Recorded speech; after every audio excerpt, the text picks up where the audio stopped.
पाकिस्तानच्या ताब्यातील wing commander लवकरच भारतात परत येणार अशी माहिती वरिष्ठ सूत्रांनी दिली आहे। तर भारत पायलटला परत आणण्यासाठी बांधील असल्याचं सूत्रांनी सांगितलंय। पाकिस्तानच्या ताब्यात असलेल्या भारतीय हवाई दलातील पायलटला परत आणण्यासाठी भारतानं पाकिस्तानवर दबाव वाढवण्यास आता सुरुवात केली आहे। तर भारतीय पायलटला तात्काळ आणि सुखरूपपणे भारताच्या हवाली करा अशा स्पष्ट शब्दांमध्ये भारतानं पाकिस्तानला ठणकावलंय। तर भारत पाकिस्तानमधला सध्याचा तणाव कमी झाला तर पकडलेल्या पायलटला मुक्त करण्याचा विचार करू शकतो असं मत पाकिस्तानचे परराष्ट्र मंत्री शाह मेहमूद कुरेशी यांनी म्हटलंय। तर पाकिस्तानच्या ताब्यात भारताचे पायलट असून त्यांच्या सुटकेसाठी आता भारतानं दबाव टाकण्यास सुरुवात केली असून भारत पाकिस्तानमधला सध्याचा तणाव कमी झाला तर पकडलेल्या पायलटला मुक्त करण्याचा विचार करू शकतो असं विधान या ठिकाणी पाकिस्तानचे परराष्ट्र मंत्री शाह मेहमूद कुरेशी यांनी म्हटलंय।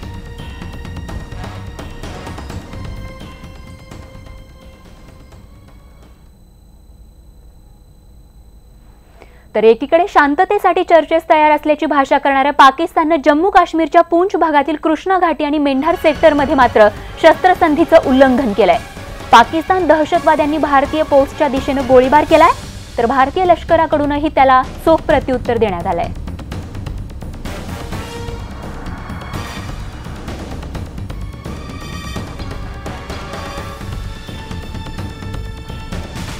आणि कुणच या पार्श्वभूमीवर आमचे दिल्लीचे प्रतिनिधी प्रशांत लीला रामदास आपल्या सोबत आहेत। थेट जाऊयात प्रशांत यांच्याकडे। प्रशांत, सीमा रेषेवरचं सध्याचं काय वातावरण आणि एकूणच आपल्या पायलटला सुखरूपरित्या आता भारतात आणण्याच्या हालचाली खरं तर या ठिकाणी मोठ्या प्रमाणात सुरू झालेल्या आहेत, त्या पार्श्वभूमीवर काय अपडेट आपल्याकडे? खास करून जर बघितलं आपण ज्या पद्धतीनं आज भारत सरकारच्या विश्वसनीय सूत्रांनी माहिती दिली आहे की अभिनंदन वर्धमान जे पायलट आहे जे पाकिस्तानमध्ये अडकून पडलेले आहेत त्यांना पकडल्या गेलेले आहेत, त्यांना सोडवण्याचे सर्व प्रयत्न वरिष्ठ स्तरावर सुरू झालेले आहेत। आणि महत्त्वाचं म्हणजे ज्या पद्धतीनं त्यांना लवकरात लवकर भारतात परत आणावं यासाठी सर्व ते अधिकारी आणि केंद्र सरकार देखील कार्यरत झालेलं आहे। सोबतच त्यांच्या अभिनंदन वर्धमान याला भारतात परत आणण्याकरता खास करून भारतातील सर्वसामान्य नागरिक देखील आता प्रार्थना करू लागले आहेत। हे झाली अभिनंदन वर्धमानबद्दल। पण महत्त्वाचं म्हणजे काल रात्री उशिरा मेंढर सेक्टरमध्ये ज्या पद्धतीनं खास करून सीज फायरचं व्हायोलेशन करण्यात आलेलं, रात्री 12 वाजेपर्यंत पूर्ण गोळीबार सुरू होता। आज पुन्हा सकाळी 5 वाजता पुन्हा हा गोळीबार सुरू झाला। ज्या मेंढर सेक्टर असो, शोपियान सेक्टर असो किंवा या पूंछ सेक्टर असो, या तिन्ही सेक्टरमध्ये बहुतांश पाकिस्तानच्या चौक्या उद्ध्वस्त करण्याचं काम भारतीय लष्कराने केलेलं आहे। सोबतच पाकिस्तानचं लष्कर देखील भारतीय चौक्यांना लक्ष्य करण्याचा प्रयत्न करत आहे। आणि सध्या तरी जी माहिती प्राप्त झाली त्यामध्ये कुठलाही भारतीय सैनिक जखमी किंवा शहीद झालेला नाहीये। पण महत्त्वाचं म्हणजे पाकिस्तानचं मोठं नुकसान हे काल रात्री झालेली चकमक आहे त्या चकमकीमध्ये झाल्याची माहिती प्राप्त झालेली आहे। अनेक पाकिस्तानची जे छावण्या खास करून चौक्या आहेत त्या उद्ध्वस्त केलेल्या आहे भारतीय लष्कराने। काल रात्री ज्या पद्धतीने आपण व्हिडिओ दाखवला होता त्यामध्ये प्रचंड धुमचक्री सुरू होती, दोन्ही बाजूनी जोरदार गोळीबार सुरू होता, रॉकेट लॉन्चरचा उपयोग चालू होता। आणि ज्या पद्धतीने असं म्हणता येईल की हा संपूर्ण परिसर जो आहे हा परिसर नुसता आवाजाने तुटून होता। ही सगळी परिस्थिती रात्रीची होती। आज सकाळी देखील याच प्रकारची परिस्थिती आपल्याला पाहायला मिळाली। आणि महत्त्वाचं म्हणजे जर बघितलं तर आता दोन्ही देश हा तणाव कसा कमी करता येईल यासाठी प्रयत्नरत आहे पाकिस्तान भारत सीमेवरती। आणि हा तणाव कमी करताना तडजोड होणे भारताच्या सुरक्षेवर हा प्रयत्न केंद्र सरकारचा राहील। आणि आज ज्या पद्धतीनं आज काही बैठका आयोजित करायची जात आहे होऊ शकतं। महत्त्वाचं म्हणजे बघितलं आपण आज रात्री ज्या पद्धतीनं अजित डोवाल जे NIA चे प्रमुख आहेत त्यांनी भारतीय US NIA चीफ त्यानंतर रशियन US NSA चीफ यांची चर्चा केली आणि त्यांनी भारताला जो पाठिंबा दिलेला आहे खास करून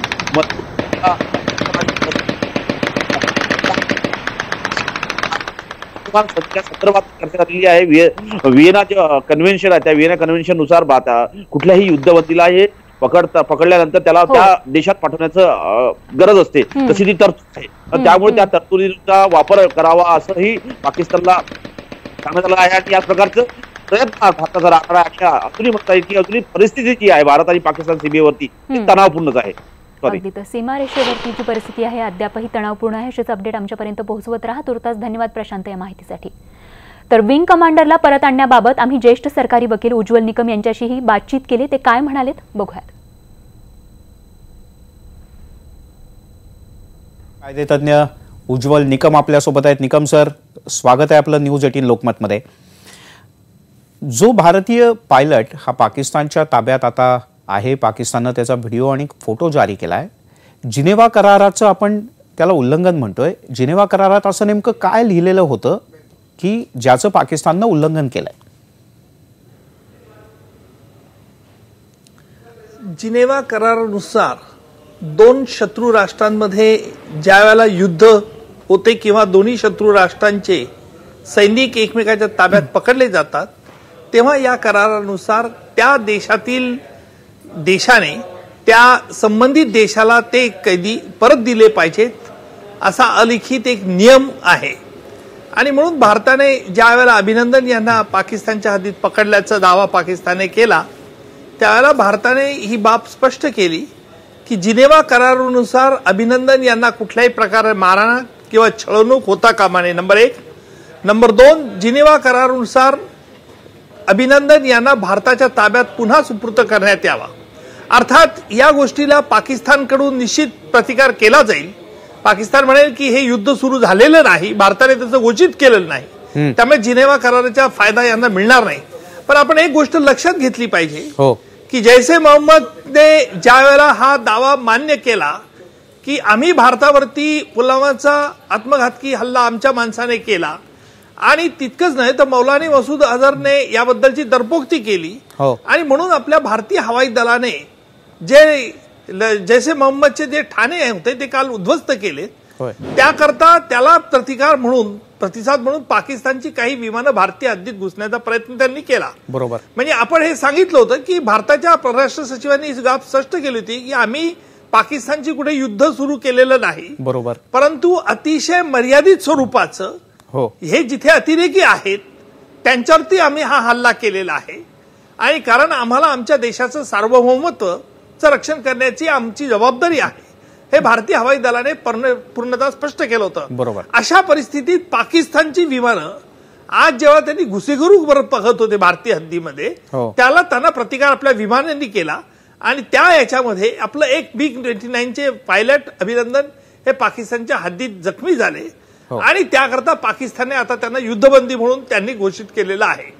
आता अर्थात जिनेवा करारानुसार पाकिस्तानला अभिनंदन यांना आपल्या परत ताब्यात द्यावं लागेल. नंबर 2, संयुक्त राष्ट्रासंदर्भात संयुक्त राष्ट्राच्या समितीपुढे सुरक्षा समितीपुढे भारताला ही बाब न्यावी लागेल.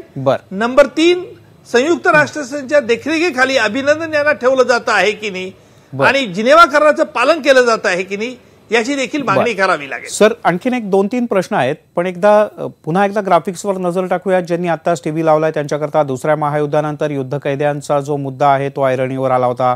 सैनिक पकडल्या क्षणी करार लागू होतो असं या करारात स्पष्टपणे नमूद करण्यात आलेलं आहे आणि त्यामुळे युद्धकैदी नेमकं कुणाला म्हणायचं याही संदर्भातले काही नियम आहेत. आणि पण निकम सर, तुम्हाला असं वाटतंय की पाकिस्तानच्याकडे आज आपण औपचारिकपणे मागणी केली की आमच्या वैमानिकाला परत आमच्याकडे सुपूर्द करा, याला काही विशिष्ट कालावधीची मर्यादा आहे का? 2 दिवस, 5 दिवस, 15 दिवस असं काही त्याला कालावधीची मर्यादा नाही? याला कालावधीची मर्यादा नाही. कारण असं आहे की युद्ध संपल्यानंतर किंवा शस्त्रसंधी झाल्यानंतर हे ताबडतोब युद्धकैदी हे परत दिले गेले पाहिजेत असा तो नियम आहे. आणि याचा प्रत्यंतर आपल्याला ज्यावेळेला बांगलादेश स्वतंत्र झाला त्यावेळेला बांगलादेशमध्ये पाकिस्तानचे जवळजवळ 1 लाख कैदी आपण पकडले होते. बरोबर. आणि ते युद्धकैदी म्हणून आपण पकडले होते आणि हे संपल्यानंतर आपण त्यांना पाकिस्तानच्या जनरल नियाजीने शरणागती पत्करल्यानंतर आपण हे दिलेले होते, परत दिले होते. त्यामुळे पाकिस्तानला याबाबत लवकर भूमिका द्यावी लागेल. बरोबर. आणि आज पाकिस्तानने ही बाब देखील स्पष्ट केली आम्हाला युद्ध नको आहे आणि आमचंही म्हणणं आहे की आम्हाला युद्ध नको आहे. परंतु आमच्या देशात जर कोणी अतिरेकी कारवाई दुसऱ्या देशात राहून करत असतील तर त्याला भारताला स्वतःचं संरक्षण. पण निकम सर, आजपर्यंतचा पाकिस्तानचा इतिहास आपल्या सगळ्यांना माहिती आहे. तुम्ही सुद्धा पाकिस्तानच्याकडे आर्ग्युमेंट करण्याच्या संदर्भात अनेकदा केलं होतं आणि पाकिस्तानच्या कशा पद्धतीचं उत्तर होतं आपल्या सगळ्यांसमोर आहे. तुम्हाला असं वाटतं की पाकिस्तान या आपल्या भारतीय वैमानिकाला आपल्याकडे सुपूर्द करण्यात पुढाकार घेईल का पाकिस्तान आणखीन काही वाट बघेल, त्याचा एक टूल म्हणून, एक प्रकारे साधन म्हणून उपयोग करेल आपल्या विरोधात? पाकिस्तानला असं करता येणार नाही. याला कारण 2 आहेत. कारण आपण मर्यादित स्वरूपाचा जी अतिरेक्यांची ठाणी पाकिस्तानमध्ये उडवली होती त्यानंतर जगभरामध्ये जी प्रतिक्रिया उमटलेली आहे हो. आणि भारताच्या कृतीला प्रत्येक देशाने समर्थन दिलेलं आहे. फ्रान्सने तर ताबडतोब जाहीर केलं, अमेरिकेने पण जाहीर केलं आणि चीनने देखील स्पष्ट शब्दात पाकिस्तानला बजावलेलं आहे. त्याच्यामुळे पाकिस्तानला आज पाकिस्तानची जी नरमाईची भाषा आहे होय की आम्हाला युद्ध नकोय, कारण पाकिस्तानला माहिती युद्ध त्यांनाही परवडणार नाही. बरोबर आणि म्हणून पाकिस्तानला जर काही चांगुलपणा दाखवायचा असेल होय तर आपल्या पायलटला त्यांना त्वरित परत करावं सोडावं लागेल. जिनेवा कराराचं आम्ही पालन करतो आहे, हे त्यांना दाखवावं आम्हाला लागेल. देखील अतिरेकी कारवाई नकोत ही पाकिस्तानला दाखवण्याची एक संधी आहे. बरं उज्ज्वल निकम सर, शेवटचे 2 प्रश्न. एक म्हणजे या भारतीय वैमानिकाला पुन्हा एकदा आपल्याकडे सुपूर्त करण्याकरता काही आंतरराष्ट्रीय दबाव पडद्यामागे काही कार्यरत झालेला असू शकतो का, एक.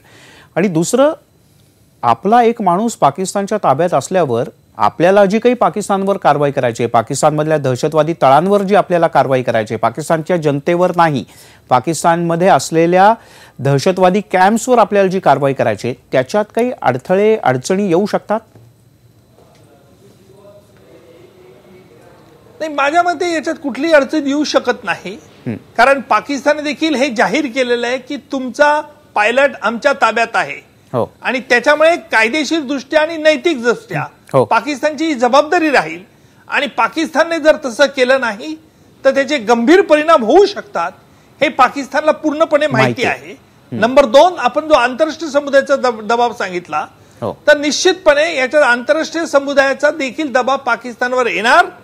कारण असं आहे हो. की आजपर्यंत ह्या सगळ्या आपल्या भारताने जी अतिशय संयमशील कृती केलेली आहे, जगभरातून प्रत्येक प्रगत राष्ट्राने त्याला पाठिंबा दिलेला आहे. होय. आणि त्याच्यामुळे आणि म्हणूनच आज आपण पाकिस्तानच्या उच्चायुक्तांना बोलून स्पष्ट शब्दात सांगितलेलं आहे हो. की तुम्ही जो व्हिडिओ जो आमच्या पायलटचा प्रदर्शित केला आहे, तुम्ही जे मारहाणीचे चित्र त्यांना दाखवलेले आहेत, हे आंतरराष्ट्रीयच्या संकेताला धरून नाहीत. आणि त्याच्यामुळे तुम्ही जर असं करत असाल तर भारताला यापुढची कडक कारवाई करता येऊ शकते हे पाकिस्तानला माहिती आहे. आणि म्हणून पाकिस्तानला स्वतःचा चांगुलपणा प्रदर्शित करा. कारण आज जे पाकिस्तानचे पंतप्रधान इम्रान खान यांची जी भाषा बदलली ती उगीच बदलली नाही. कारण पाकिस्तानला कळून चुकलंय की आंतरराष्ट्रीय समुदायापुढे आपण एकांगी पडलेलो आहे. आणि त्यामुळे सगळी जी आंतरराष्ट्रीय गंगाजळ आपल्याला मदत मिळते ती थांबवली जाऊ शकते. आणि कारण असं आहे की पाकिस्तानच्या पंतप्रधानांना याचं हे अपयश आहे की ते पंतप्रधान झाल्यानंतर त्यांच्या देशातील अतिरेकी संघटनेवरती ते नियंत्रण मिळवू शकले नाही. याला कारण असं आहे की पाकिस्तानची ISI आणि पाकिस्तानचं लष्कर हे त्यांना नेहमी मदत करत असतं. निश्चित. निकम सर, खूप खूप धन्यवाद या सगळ्या माहितीबद्दल आणि विश्लेषणाबद्दल. आणि आपण सगळेजण अशी अपेक्षा करूयात की आपला पायलट लवकरात लवकर पुन्हा एकदा आपल्याकडे सुखरूपपणे माघारी परत येईल. उज्ज्वल सर, खूप खूप धन्यवाद.